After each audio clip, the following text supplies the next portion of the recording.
All right, Franco Terrazzano is here. He's our federal director. Of course, he watches everything that's happening in Ottawa. If there's even a hint of a politician maybe getting serious about the deficit, maybe they will. You don't know. It could happen, right? Like Santa Claus could be real. You don't know for sure. But here's what we heard from the throne speech. Check this out. Now, with one of the most successful vaccination campaigns in the world, and employment back to pre-pandemic levels, the government is moving to more targeted support while prudently managing spending. All right, Franco. That was a clip from the throne speech. That's the big kickoff speech to get Parliament started after a great big super necessary election. That was the clip about balancing the budget at all. What else was in there about actual fiscal prudence? Well, Todd, let me just start over here for a quick second. I mean, these throne speeches are supposed to be what the priorities for the government is going to be.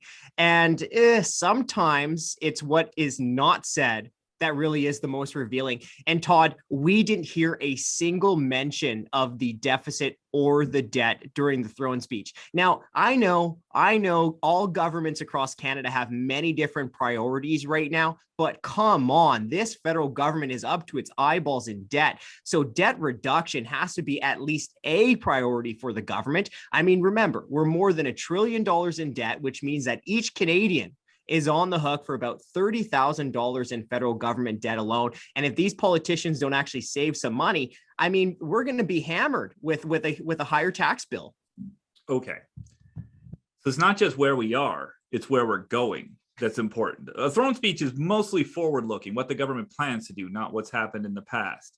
So where are we going here? How bad is this? Yeah, I'm going to have to be the bearer of even more bad news. Let's look at that last budget that was announced last April by Finance Minister Chrystia Freeland. So essentially what this government is doing is using the cloud of COVID-19 to go on a debt-fueled spending binge with absolutely no idea how they're going to pay for it. By 2026, the federal government will increase its permanent spending by about $100 billion. Now, based on that budget, the CTF dug up some parliamentary budget officer data that shows under that trajectory, we wouldn't see a balanced budget until 2070. 5 decades of deficits. And Todd, if that were to happen, we would be losing out on $3.8 trillion just on interest charges on the debt.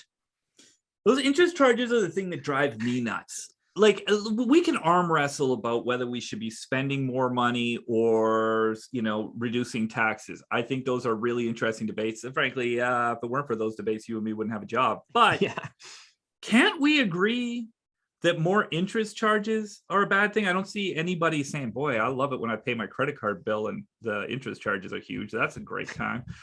Okay, so usually the government's in deep, no plan to balance the budget for a long time, $1 trillion debt.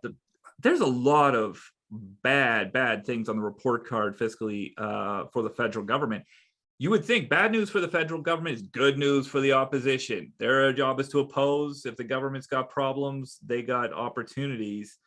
Where is Aaron O'Toole on this, the leader of the opposition? What's he up to? Yeah, you would think this would be a good opportunity for the Conservatives to hold the government accountable on their massive overspending. But let me just read you a quote from Freeland herself. Quote, over the past 10 days, we have heard a lot from the Conservatives about government spending, which they now deem to have been excessive. But just a few weeks ago on the campaign trail, the Conservatives proposed government spending in this fiscal year that was higher than what we proposed. So, I mean, did you have on your bingo card the Liberal government calling out the Conservatives for being big spenders? Wow, hey, that's a pretty big charge. But let me just provide a little bit of context there.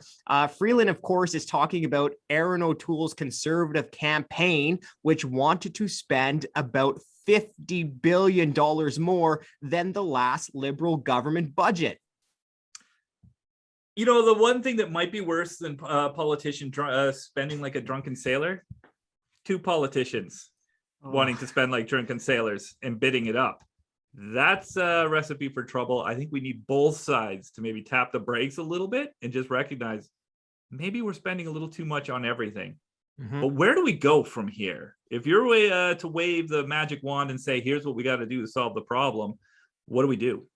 Well, first you have to diagnose the problem, right? And the problem is just years and years of massive overspending and really apathy towards growing deficits. Remember when he was first running for prime minister in 2015, Justin Trudeau, he said he would balance the budget in 2019. Well, of course, he missed that target by a country mile. And let's even just look at 2018. Before the pandemic, the federal government was spending all-time highs, which means in 2018, the federal government spent more than in any single year during World War II. Now, the first place where we need to see some savings, of course, is at the top. During this pandemic, while millions of Canadians struggled through COVID-19, we saw our politicians pocket not one, but two pay raises. Now, once you hear that, it should come as no surprise that more than 300,000 federal government employees also received at least a pay raise. And Todd, even though these politicians couldn't balance the budget of a lemonade stand, they somehow think that they're suitable to be dishing out a bunch of our money through corporate welfare. So those are just a few examples of some savings, and we definitely need to see some savings in here in Ottawa's budget. Well, and the reality is either we find savings to give taxpayers a bit of a break and bring the debt down, or we've got to cut spending in order to pay interest charges. Those are the only two choices. There is no option C. I kind of like the idea of getting a handle on the spending. All right, Franco, thanks for keeping an eye on everything. Hey, thanks, man. Hi, I'm Scott Hennig, President of the Canadian Taxpayers Federation. If you've got another minute, I'd like to ask you to think about the one person you know that would really enjoy listening to this podcast. Do us a favor and do them a favor and send them a quick note to let them know about it. At the Canadian Taxpayers Federation, we believe there is power in numbers.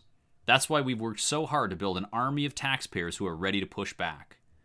And we did it because people like you shared our work with that one person that they knew would really appreciate taking part. Thanks for listening, and thanks for doing your part to make Canada a better place.